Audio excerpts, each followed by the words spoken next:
Let me just start by saying thank you to both Passive House Accelerator and to all of you for joining me today.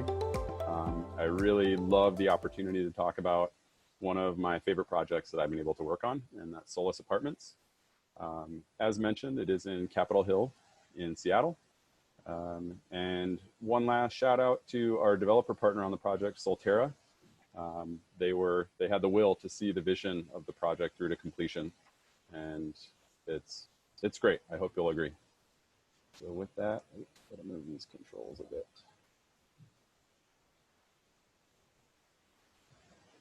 Okay, so diving into a quick tour of the project. It is 45 units spread over 5 levels with 1 level of ground floor retail and a little bit of potential office space at that ground floor as well. There is also a below grade parking level for 13 parking stalls. And then what you can just make out at the top is the major amenity of the rooftop terrace space up at the top. Our project is currently in the process of the PHIUS Plus 2015 certification, going through the administrative paperwork as I understand it. So we had the fortune of embracing Passive House very early on in this project, starting really in concept design and schematic design. So we were really able to take the 3 primary needs, that being the air tightness and air barrier component, the thermally tuned building envelope, and the balanced mechanical system, and really integrate them into a comprehensive design moving forward. And for this project, that translated into these 4 basic strategies. The first being simple massing.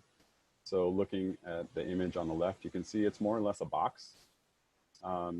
This kind of leads into the second strategy, which was reducing the conditioned area. So we actually pulled the stair and the elevator shaft out of the envelope, which not only reduced the conditioned area, but it also reduced some of those tricky penetrations that you have to deal with for air sealing. Item number 3 was optimizing the envelope, and we went through a number of iterations of wall assemblies, really focused hard on how do we limit the number of penetrations, knowing that air sealing is such a challenge and really the top priority, in my opinion, of success in Passive House. And then looking at glazing area. So for a market rate project, we're usually seeing glazing areas in the 35 to 45% range, but we knew that that would really challenge the Passive House performance criteria. So we looked really hard at how we would achieve that, and we'll see some of that in the next slide. And then the last item was really taking a hard look at anything we do. Our developer was really cost conscious, as most developers are. So everything that we put on the building had to be multifunctional and really perform in more ways than just one. So this is the building today. Quick little note, there's still work going on the sidewalk, so we are going to get prettier street frontage than that. But the building itself is what it's going to be, and I think it's gorgeous personally.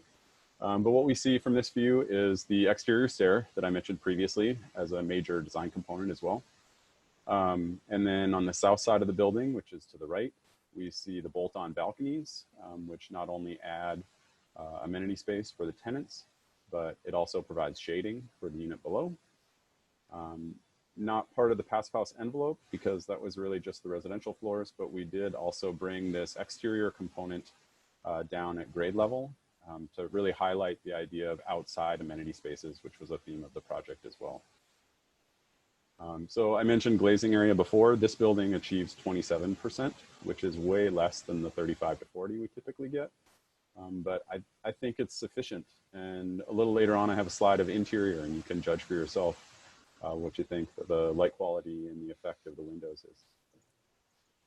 So hopping around 180 degrees. So this is the view from the interior corner, looking at the east elevation on the left and then the north elevation on the right. What we see immediately on the east is all of our exterior utility components. So we have our storm drains running down the exterior of the building so that we could avoid internal drain penetrations. And then we also have our garage exhaust shaft and our transformer room shaft up to the north end. And then moving around to the north side, we have a lovely, zero window, blank wall facade And it produced a great opportunity for artwork, which in the neighborhood is very popular, and there's a lot of great murals around the Capitol Hill neighborhood. So contributing back to the neighborhood in that aspect as well. The name of the piece is Amaterasu, and it's by Finn Dock, which our client Solterra had worked with before and have put murals by them on other buildings as well. So then jumping to what we call the fifth elevation, or the rooftop, you can get a sense of the landscape and really the power of the amenity up here. Fantastic views of the city. That central view is looking to the west, so you kind of see downtown there with then the Olympics back in the background. Again, the termination of the stair coming up to kind of complete that transition in a full exterior promenade. And then kind of back to the north, we had a lot of landscaping to add character, but then also to kind of shield our mechanical screening, which we'll talk about in a little bit.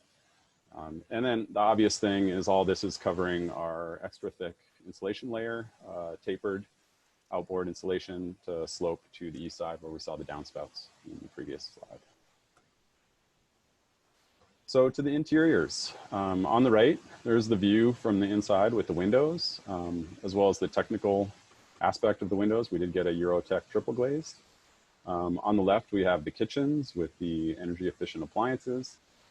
Fairly typical for market rate apartments to have kind of that compact kitchen and small appliances.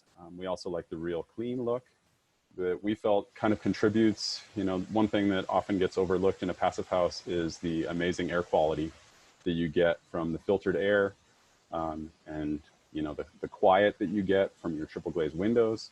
So we really saw it all kind of working together to create this really clean and modern, sleek environment.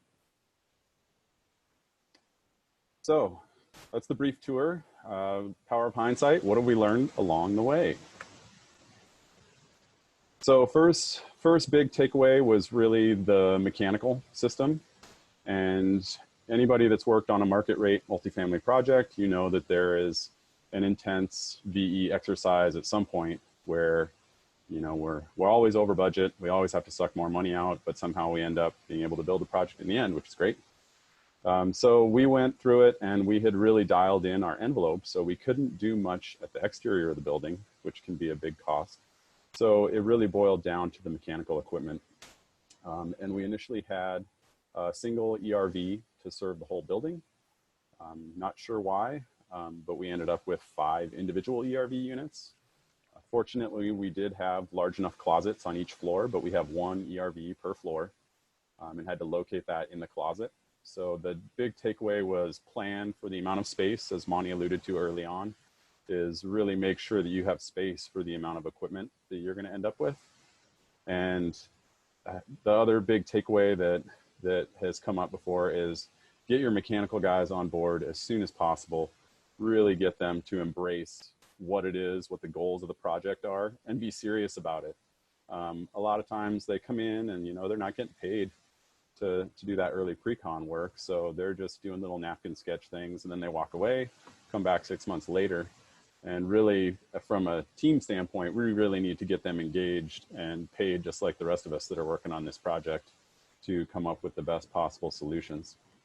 So real quick on this slide, we have our ERV in the closet on the left, kind of a schematic diagram of the fresh air system and the ERV working. We originally had a reverse cycle chiller to manage hot water, but that did get VE down to 2 gas boilers.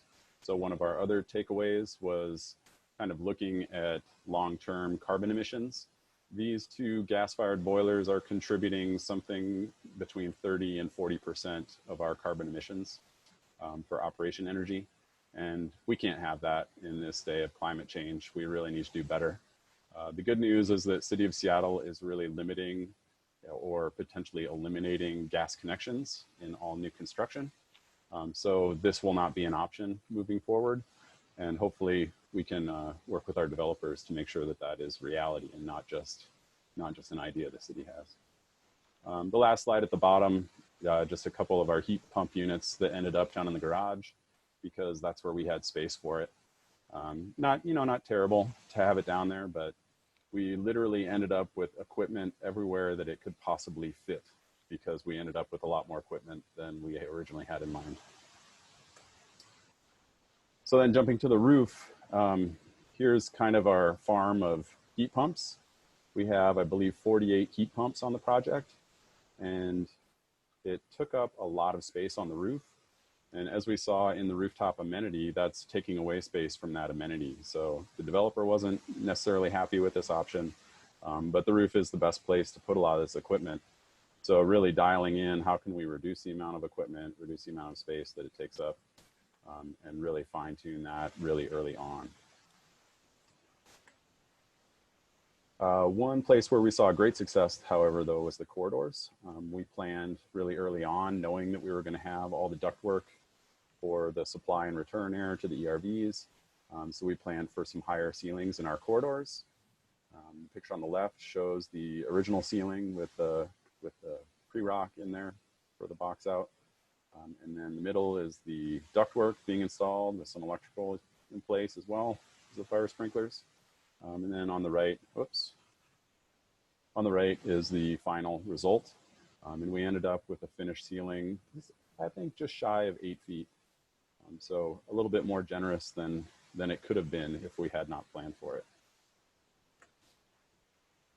So the one that everybody knows and that we hear and repeat like a broken record is really the air barrier detailing. Big shout out to BEE, our building envelope consultant team. They put together a great set of details and worked really closely with the contractor as well as ourselves to make sure that we dialed in exactly what we were doing. We originally had a sheet good product for our exterior WRB and air barrier. And the contractor led the charge in pushing for the fluid applied, which we ended up with.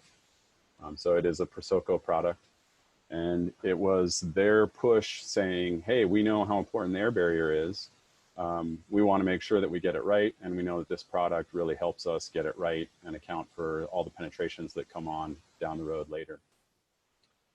So that decision, which they drove, it was Cascade Built as our developer, lots of experience in doing single family and townhome development, but this was I guess it was their second multifamily project.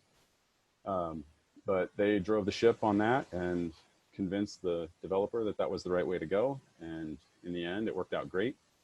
I believe our air barrier test, we achieved a 0.02 was the final test. Sorry about that, oops. And then also just the window detailing is a whole lot easier with that fluid applied system. So there were a lot of benefits towards going with that fluid applied system. Continuing on with air barrier detailing, the parapet detail is always a tricky spot. Oh, my slide moved, so this was supposed to be down here. But basically, we opted and worked with the contractor and our building envelope consultant and came up with the solution where the air barrier runs beneath the parapet, which challenged their sequencing a little bit. But what you can see is that they came in and they did a little pre-rock of the sheathing, and then they were able to wrap the waterproofing using a self-adhesive membrane to connect and keep that continuity of the air barrier. Here it is underneath with the sill plate on top. And again, just more pictures of the pre-rock here and then the actual parapet built up there itself. So last item was really the team. Couldn't have achieved it without, number one, our great team at Weber Thompson. We had a lot of people that both put in a lot of hours to make sure we got it right and learned a ton in the process. So we are ready to do our next passive house multifamily project. And we also had a great consultant team. I mentioned BEE. Cascade Built, our contractor, performed very well. Arc Ecology did the energy modeling with Dan Luddy as the CPHC. And the whole team really worked well to achieve the final result. So thank you for listening. And I think we have time for some questions.